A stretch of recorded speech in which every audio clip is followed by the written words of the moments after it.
Yo, what is up? So I just googled Jimmy Carr, Ricky Gervais and Dave Chappelle, and they're still listed as stand-up comedians among other things. So while that is the case, I will make jokes on my YouTube channel because I think I'm as funny as them.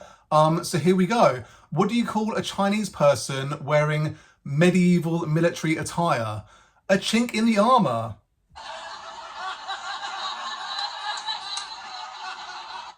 I was planning to travel to the capital of Malawi, and I couldn't decide if I wanted to go the short way or the long way.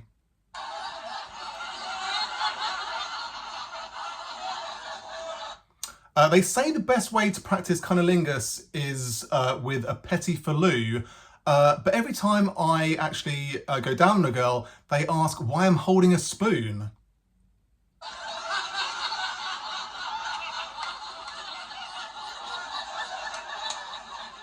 How do Ben Shapiro and Matt Walsh commit hate crimes against trans people? They/them.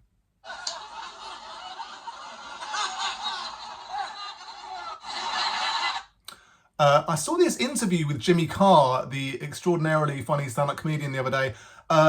He said he'd read about this guy who was on the brink of killing himself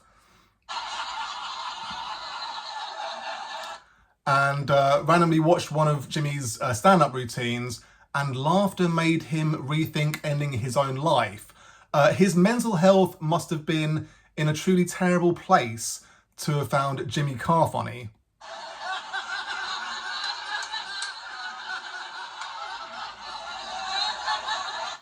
During World War II, the Germans would suspend lengths of steel wire between fixed anchor points at the perfect height to decapitate Allied soldiers in jeeps as they advanced. And they say the Germans have no sense of humour.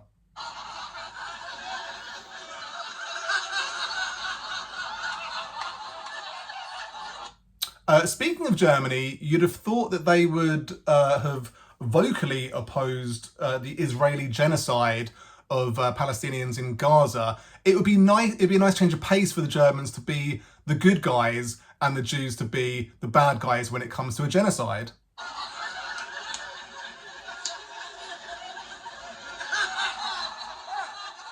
The Israel-Palestine conflict is kind of perfect because racists can celebrate when either side commits an act of barbaric slaughter.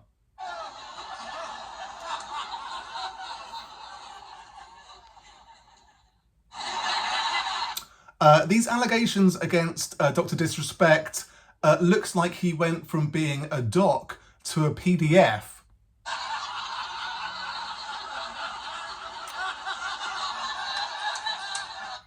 I've seen a lot of women say they'd rather be stuck in the forest with a bear than a man. Women are such idiots. Don't they know that bears can kill you?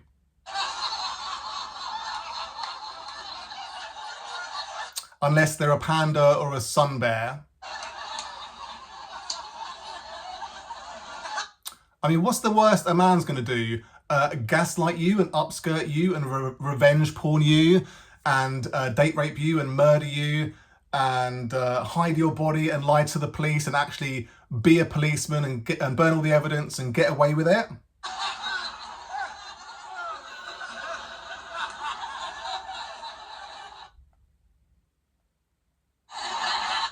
Rishi Sunak made an election pledge to rewrite the Equality Act to ensure that only biological females can use women-only spaces, such as public toilets and sessions for domestic abuse victims. I don't know why they don't just introduce a giant space laser that headshots non-biological women who dare to wear lipstick or dresses or wigs or makeup or say pink is their favourite colour or cry or do any housework.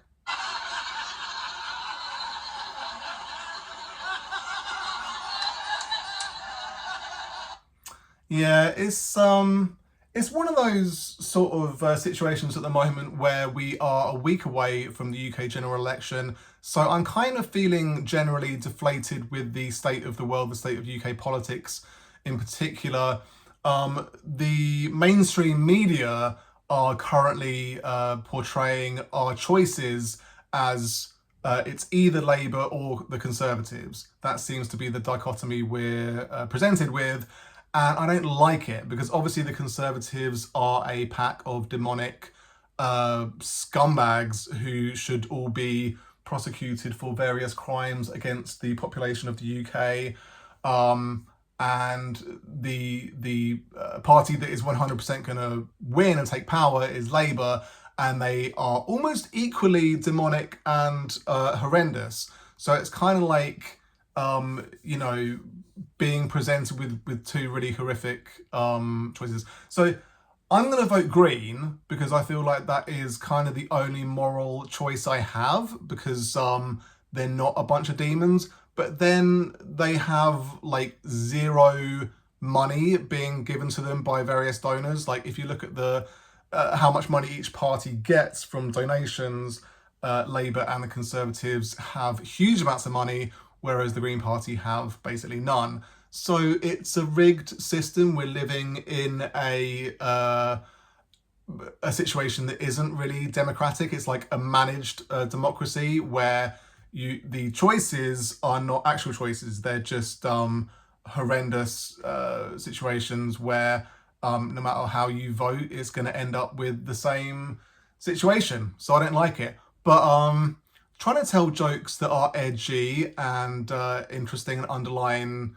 the problems that undercut the whole of society is how I'm dealing with it at this very moment. So the first joke that I told was concerning Chinese people wearing traditional military attire and being referred to as a chink in the armour. It's incredibly racist. I don't like that joke very much. I came up with it because Ricky Gervais and Jimmy Carr and Dave Chappelle are horrible bigots, and they obviously hate trans people. They hate various sectors of society, and they tell really unfunny jokes which get them Netflix comedy specials, and people love them apparently. I don't really understand. I sort of want to do away with this whole laughter track situation that I'm doing, because these kind of edgy jokes that the likes of Ricky Gervais and Jimmy Carr and Dave Chappelle and all the rest of them tell are so deeply unfunny and disgusting, and make me feel a little bit sick that me saying them makes me complicit in their behavior. I don't know, it's I don't like it. I don't like telling racist jokes. It makes me feel uncomfortable. It makes me feel like, I'm not really contributing to civilized discourse in any meaningful way. But here we are, and I like the English language. I like how you can play with the English language to say something like chink in the armour, which on the face of it is an innocuous, turn of phrase.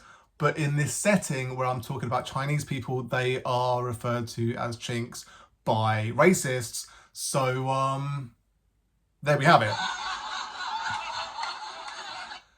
Yeah, the capital of Malawi is the Lilongwe, which sounds like the long way. So that's why I told that joke. I don't think it's very funny.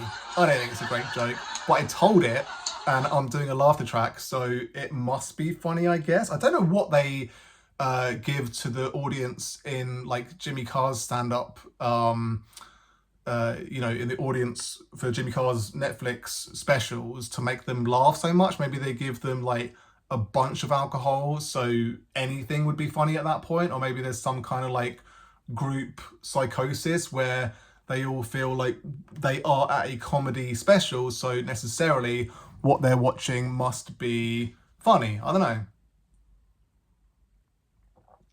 The thing about cunnilingus and petit filou, I think it is a common thing for people to mention. I do think it's odd that in school, sex education essentially amounts to putting a condom on a cucumber, and I feel like some time could be spent on talking about how to actually have sex, how to actually perform cunnilingus, how to do various things involved in sexual intercourse that would actually benefit you when it comes time, inevitable time, to actually, engage in sexual intercourse. So that would be nice. And obviously, like when you're eating petit food normally, then you use a spoon. And like the other joke I thought about was like, if you're going down on a girl, it's confusing that she doesn't have a lid that you have to peel off.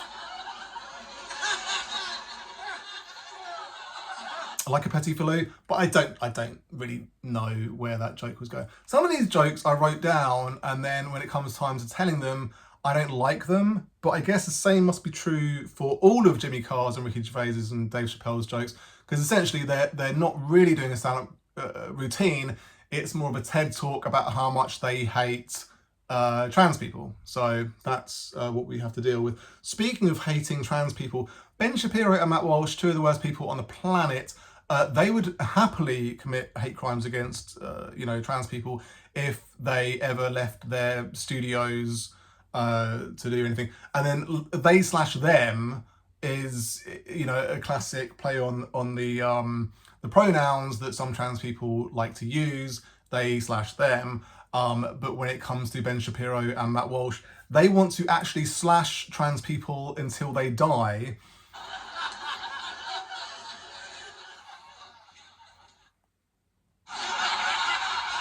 Because they're really horrible people and they want to commit violence, or they want to encourage other people to commit violence against trans people for their own purposes. I don't know, they're just demonic. So yeah, I saw this interview with Jimmy Carr, and he talked about this person that was going to kill themselves, and they saw one of his comedy specials and decided against killing themselves. So I was like, okay, Jimmy, you've done something good with your life then. Like that actually justifies your existence, that you, if this story is true, you prevented someone from killing themselves. Because anytime someone kills themselves, it's a bad thing, pretty much. Like unless they're doing it because of unbearable pain or some other situation that they just can't escape, so they need to kill themselves. Yeah, during World War II, there were a lot of horrific things done, evidently. One of which was this decapitation routine that the Germans did to Allied soldiers. And, it's a common thing to say the Germans don't have a sense of humour. So the fact that they came up with this, scenario to decapitate Allied soldiers in this fashion means that they do have a sense of humour. Don't know. Yeah, it is weird. Like Germany is the second largest contributor of weapons to Israel during this genocide that we're all witnessing at the moment. And it is peculiar that Germany are engaging in this fashion with a genocide when it doesn't feel like that long ago since the Holocaust. And you would have thought that they took accountability for the Holocaust.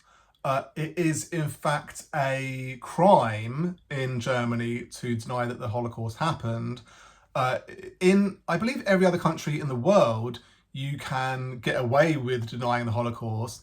But in Germany, it is in fact a crime because of the legacy that Germany feel for being involved in such a horrendous genocide. So now that we're currently witnessing one in Gaza, and Germany are not only sort of sitting by and watching, but they're also engaged in supplying weapons to Israel in order to commit this genocide, it would be good if they decided to be on the good side. Like I wish the UK would be on the good side. But I think the only countries that have sort of vocally opposed this genocide are Ireland and South Africa. And it makes sense for those countries to, be on the good side, because Ireland was, took the brunt of English genocide against them at various points in history. And South Africa obviously was an apartheid system for many years, and so it understands how an open air prison functions and how apartheid functions and how oppression and killing people at will because of the color of their skin or, their ethnicity, etc., happens. So it's good that some countries have come out against this genocide, but it'd be good if more countries did so, right? I think that'd be nice. The Dr. Disrespect situation, it is unfolding currently. I believe it's essentially been wrapped up at this point, where he has admitted that he had inappropriate, contact, messages with an underage person, which isn't a great look, but I don't think it makes him a PDF.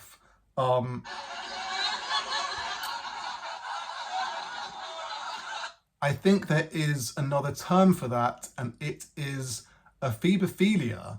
And that means that you are attracted to people who are in late stage puberty, maybe between 15 and 19, something in that age range. So not necessarily illegal if we're talking about someone who is, in the UK at least, above 16 years old. They would be able to legally have sexual intercourse with another person. Various countries have different ages at which that is permitted, but being a PDF, I think, is only for if you are attracted to people who are little kids. And I don't think Dr. Disrespect falls into that category, but yeah, it's not a good look for him to be talking to a minor in that fashion. So yeah, the whole bear in the forest scenario, it's kind of open season for incels, for misogynists, for people that truly hate women, because there was a concerted campaign by many women to join this sort of choir of voices that were coming together and uniting in this message that they'd rather be stuck in a forest with a bear than a man. And there was like this weird pushback by some men to say, I'm a good guy though. Like, surely you'd be happy to be stuck in a forest with me. But it's like, the scenario, it's a bit of a silly scenario, is that a woman is stuck in a forest with either a bear, a random bear, or a man, a random man. So it's like, what is the best case scenario for a bear? And it's like, in my mind, the bear just doesn't give a shit about you. Like, even if it's not a panda or a sun bear, which wouldn't be able to do anything to you, they wouldn't, even if they attacked you, they wouldn't be able to kill you or anything. Even if it's a dangerous bear, they might just not care about you. They might just not consider you a threat. They might just not even bother coming anywhere near you. So in that case, it's fine. Kind of best case scenario for a man is like, he's just like normal chilled out dude, and he's not going to have any interest in hurting or violating you in any way. But we live in the real world, and obviously, like, if you just look at the Sarah Everard situation, where she was walking down the road minding her own business, and an off-duty policeman abducted her and raped and killed her, and like could have got away with it, really. Like, let's be honest, it was kind of like he was dumb for getting caught. Like, he could have got away with it. Like, he was a policeman. Like, it's a really disturbing situation that men can get away with raping and murdering women super easily. So that's why women don't want to be stuck in a forest with a random man. And it's like, a lot of the time, sexual crimes and murders and every other horrific thing, it's committed by a man who is their partner, who is the person they chose to be. And when they chose to be with this person, they didn't realize what a monster they were. So it's like, it's a different thing to be with a bear than be with a man. Like, if you go on a date with like a brown bear, it's a bit silly. Like, it's not going to end well. Whereas if you go on a date with a man, you might fall in love with him and then, you know, start a family with him and all the rest of it, and then he turns out to be a monster and he kills you and disposes of the body or does whatever horrific crime he wants to do, and you didn't know that he was capable of doing those things when you first went on a date with him. At least with a bear, you know that they're capable of doing some dangerous stuff. So, like, let's say you're in this forest with like a pepper spray. If a bear comes near you, you're just going to spray him in the face immediately. Whereas if a man approaches you, you might be more cautious to do so. So I feel like there's all these, you know, all these nuances to this question where, as a man, if you're hearing women say they'd rather be stuck in a forest with a bear than a man, you have to understand why that is the case. And it's not an attack against you personally. It's just that statistically, women are attacked by men a lot. So that's just the real world and we all have to deal with it. So there we go.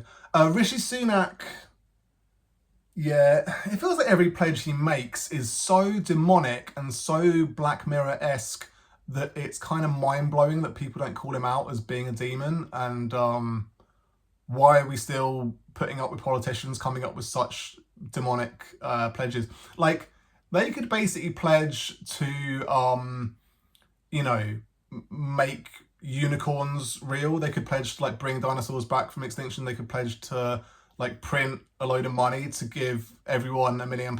Like, anything, they come up with anything, because there's no way they're getting elected, you know, in a week. It's just not going to happen.